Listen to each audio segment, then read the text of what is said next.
Hello and welcome to another USOR Games tutorial. This is another in the series of the character sheet tutorials. In the previous tutorial we covered attributes, and this time we're going to cover social traits. So, social traits are derived from social points, or SP. So you can see that we have SP down here right now. And social traits are derived, or I'm sorry, I should say social points. Social traits are derived from social points, and social points are derived from 3 of the 11 attributes above. We have beauty, charm, and luck. Each of these 3 traits, attributes, go into determining the social points.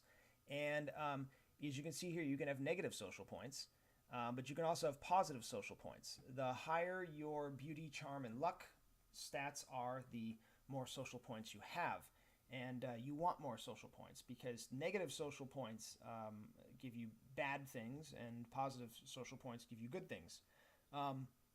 There's several reasons why we have social traits in the game. I noticed with a lot of role-playing games in the past, players would tend to ignore traits like charisma or personality, because that didn't have much of a direct impact on the game in terms of actual stats and stuff. So the social traits, one of the reasons we did it was to place more emphasis on these social attributes like beauty, charm, and luck. Another thing is it adds spice to a character.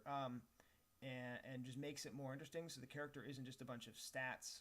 There's a history to the character, and that's partially reflected in the social traits. Of course, every good player will make an interesting character.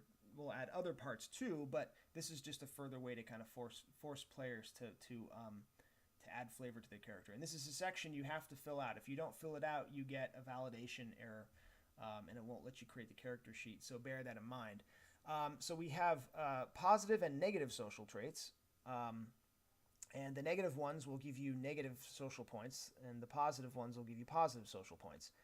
And we're going to add a lot more content, a lot more social traits later on, but for now, look, we've got about 10 or 11 of them, and you can see we've got some negative ones here, like poverty and criminal background, and you're a wanted criminal, maybe you're in debt, or there's positive traits like you are a governor, or you've got great political status, you've got good standing with the church. That's very important too. We'll talk about that later. And then wealth. You start off with more money. So in our case, we have -5 social points. So that is going to leave us having to get some pretty negative background traits. Now it's important to note that you can have negative and positive social traits at the same time.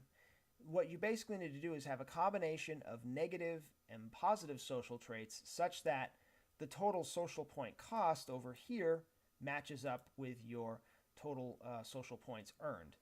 So just bear that in mind as you are selecting or deselecting these different traits. And also note that as your luck and your beauty and your charm go up, your total social points will go up, and you'll get better and better social statuses, which makes sense because in the real world, as you do adventuring and stuff, you're going to get more wealth. You're going to have better status with the church. You're going to start becoming a major political figure. You're going to become more well known. All of those things are going to factor in. So it makes sense that your social points would increase as those other 3 stats increase. So let's go ahead and start assigning some. So we've got -5. We need a major expensive social trait to offset. Let's say that we're a wanted criminal, which sucks, but that gives us -6. Okay, cool. But now we are too negative. We need to give ourselves a positive trait. Let's say that we're a wanted criminal, but we have some wealth that we start off with. So wealth, church status, and debt are numbers that you have to put in a specific number. And that number, the higher that number is, the more you have of that thing, but that's also the number of social points it costs. So debt, you put in negative numbers because that's a negative thing. That's bad to have.